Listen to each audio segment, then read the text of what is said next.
الحمد لله وكفى وسلام على عباده الذين اصطفى أما بعد فأعوذ بالله من الشيطان الرجيم بسم الله الرحمن الرحيم والضحى والليل إذا سجى ما ودعك ربك وما قلى وللآخرة خير لك من الأولى ولسوف يعطيك ربك فترضى صدق الله العلي العظيم. میرے محترم بزرگوں دوستوں، پچھلے جمعے کو میں نے آپ حضرات کے سامنے حضور پاک صلی اللہ علیہ وسلم کے تجارت کے سفر کے بارے میں، اسی طرح حضور پاک صلی اللہ علیہ وسلم کا جو حضرت خدیجہ رضی اللہ تعالی عنہ سے نکاح ہوا اس کے بارے میں باتیں آپ کے سامنے پیش کی تھی. آج انشاءاللہ اس جمعے کو آپ حضرات کے سامنے حضور پاک صلی اللہ علیہ وسلم کے دیگر نکاح کے بارے میں اور اسی طرح حضور پاک صلی اللہ علیہ وسلم کے زمانے میں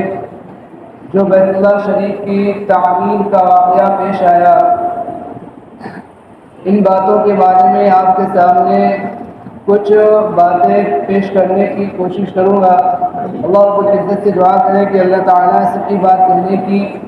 اور ہم سب کو کہنے سننے سے زیادہ عمل کرنے کی توفیق عطا فرمائے. جیسے کہ پچھلے جمعے کو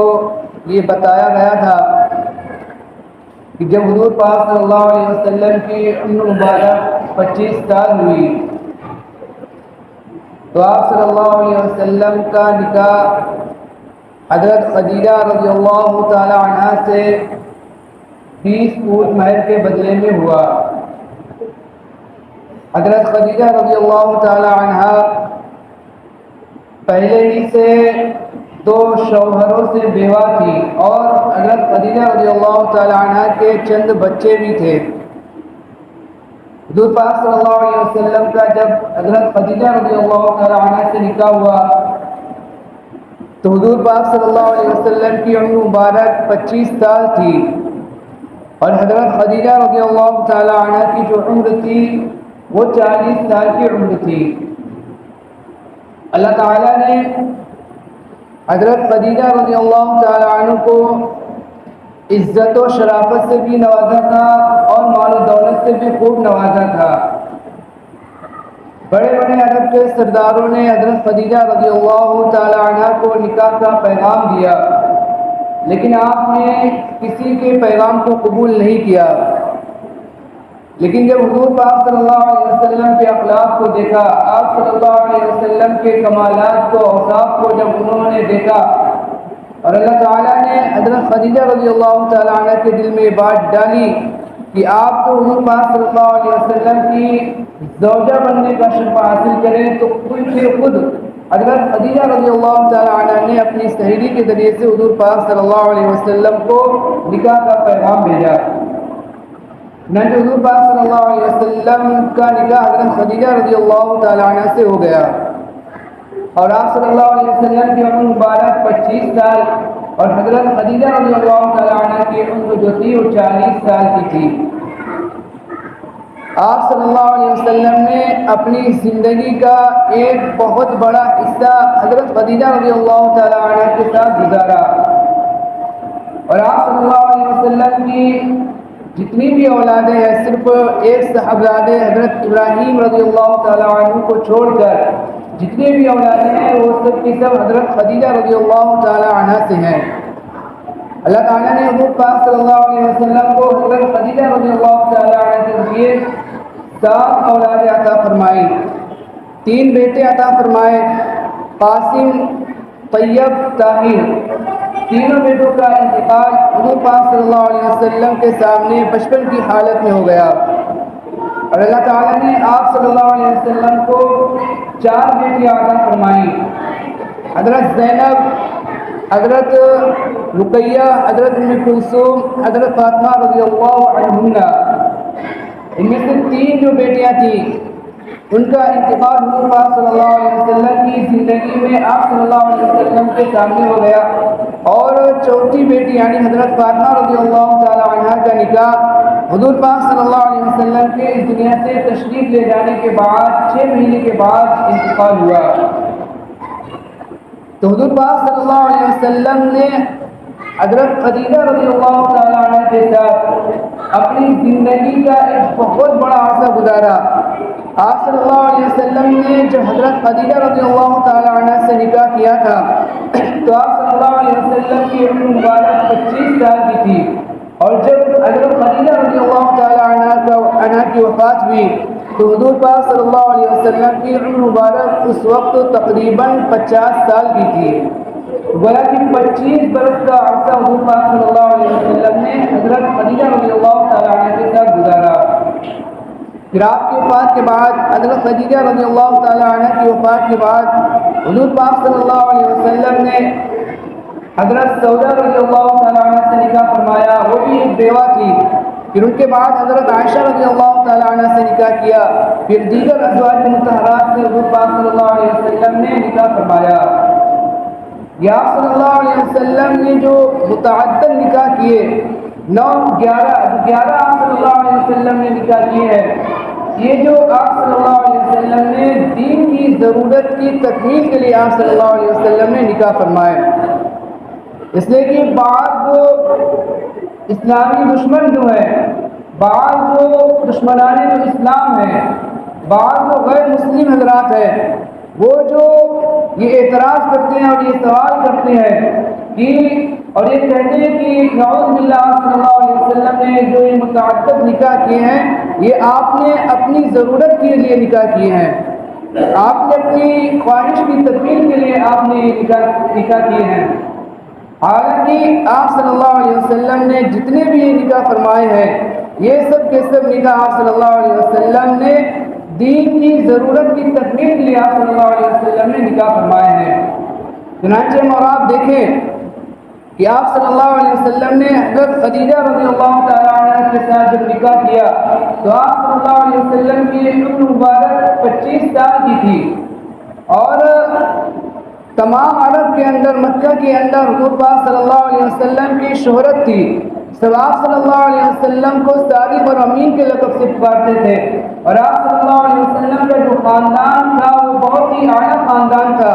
آپ صلی اللہ علیہ وسلم کو اللہ تعالیٰ نے اعلیٰ خاندان سے نوازا تھا، اللہ تعالیٰ نے آپ صلی اللہ علیہ وسلم کو اعلیٰ اخلاق سے نوازا تھا، اعلیٰ اوصاف سے نوازا تھا، اللہ تعالیٰ نے آپ صلی اللہ علیہ وسلم کو حسن جوان سے نوازا تھا۔ ساری کی ساری خوبیاں اللہ تعالیٰ نے حضور پاک صلی اللہ علیہ وسلم کے اندر رکھی تھی۔ اگر آپ صلی اللہ علیہ وسلم چاہتے تو عرب کی کسی بھی خوبصورت سے خوبصورت لڑکی سے نکاح کر سکتے تھے، آپ صلی اللہ علیہ وسلم کی بات کا کوئی انکار نہیں کر سکتا تھا، لیکن آپ صلی اللہ علیہ وسلم نے 25 سال کی عمر میں یہ سب آپشن ہونے کے باوجود، اختیارات ہونے کے باوجود، آپ صلی اللہ علیہ وسلم نے نکاح جو 40 سال کی عورت سے کیا، وہ بھی 2 شوہروں سے جو بیوہ تھی ان سے آپ صلی اللہ علیہ وسلم نے نکاح فرمایا۔ پھر ان کے بعد آپ صلی اللہ علیہ وسلم نے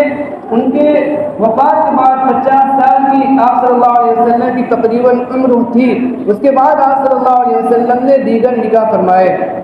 تو ہم اور آپ یہاں غور کریں کہ جو نکاح کی جو عمر ہوتی ہے وہ جو 25 40 سال کی جو عمر ہوتی ہے، اس کے بعد جو انسان کی جو زندگی کیا ہوتی ہے ڈھلنا شروع ہو جاتی ہے۔ آپ صلی اللہ علیہ وسلم نے جو 50 سال کی عمر کے بعد جو متعدد نکاح کیے ہیں یہ آپ صلی اللہ علیہ وسلم نے دین کی ضرورت کی تکمیل کے لیے نکاح فرمائے ہیں۔ یہ آپ صلی اللہ علیہ وسلم نے دین کی ضرورت کی تکمیل کے لیے نکاح فرمائے ہیں، اور ان میں سے بعض نکاح تو ایسے ہیں جن کو اللہ تعالیٰ نے آسمان پر نکاح فرمایا، نکاح کیا۔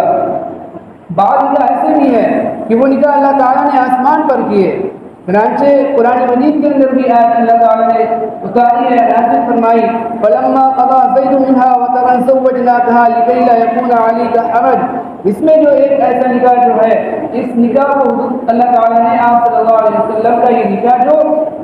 آسمان پر اللہ تعالیٰ نے فرمایا۔ تو اللہ یہ جو حضور پاک صلی اللہ علیہ وسلم نے جو متعدد نکاح فرمائے ہیں،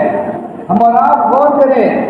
تو ہمیں اور آپ کو یہ بات پتہ چل جائے گی، یہ بات کھل کر سامنے آ جائے گی کہ آپ صلی اللہ علیہ وسلم نے جو متعدد نکاح فرمائے ہیں، یہ جو اپنی ضرورت کی تکمیل کے لیے نہیں فرمائے بلکہ دین کی ضرورت کی تکمیل کے لیے آپ صلی اللہ علیہ وسلم نے نکاح فرمائے ہیں، اور یہ تمام کے تمام نکاح اللہ تعالیٰ کے حکم سے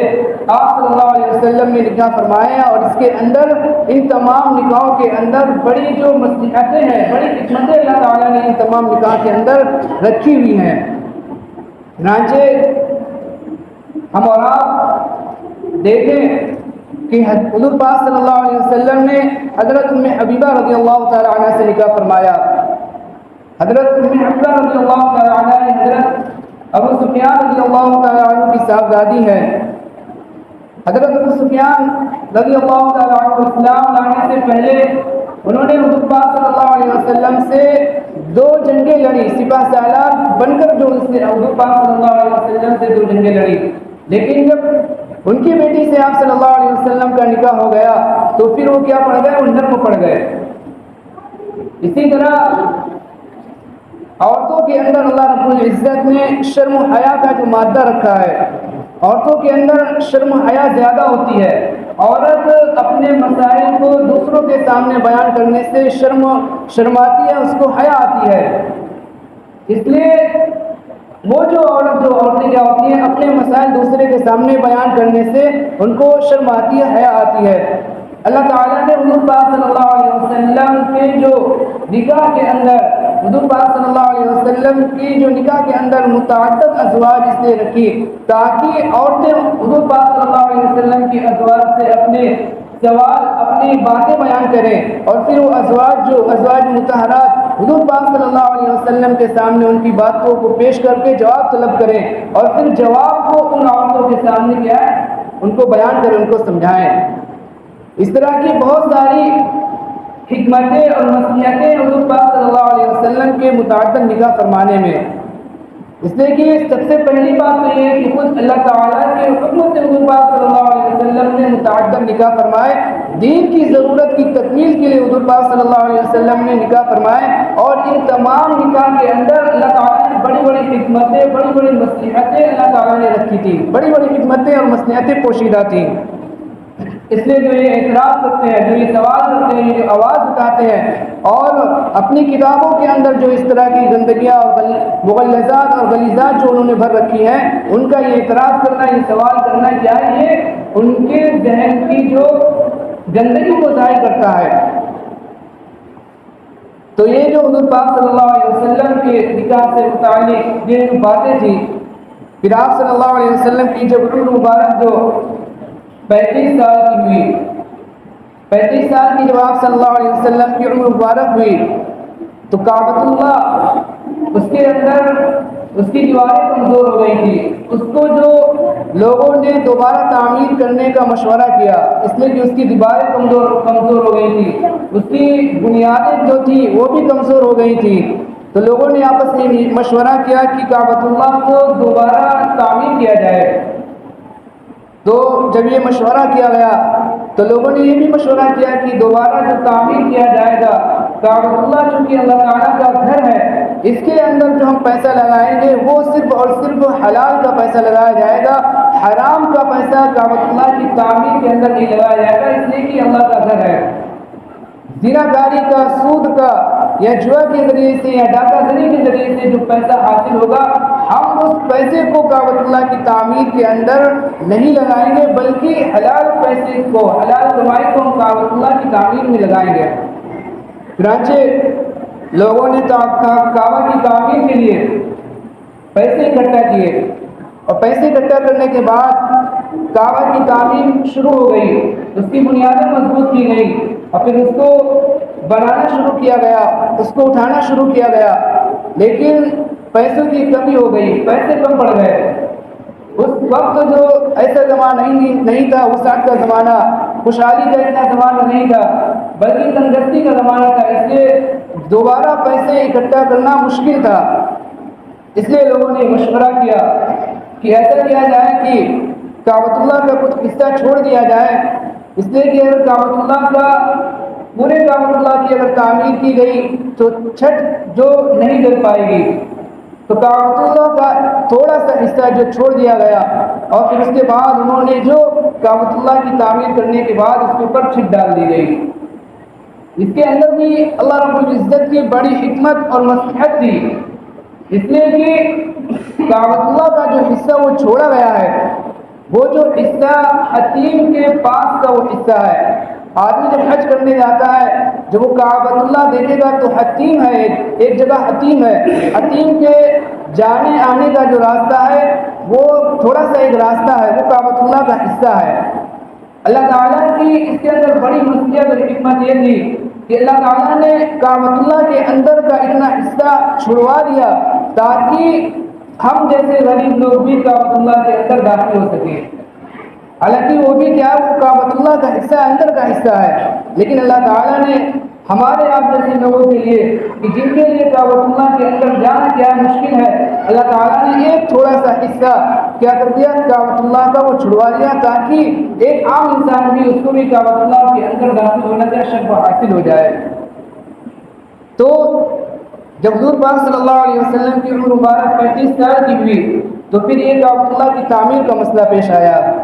اور پھر یہ کعبۃ اللہ کو تعمیر کیا گیا۔ جب کعبۃ اللہ تعمیر ہو رہا تھا اور دیواریں جو اٹھائی جا رہی تھی،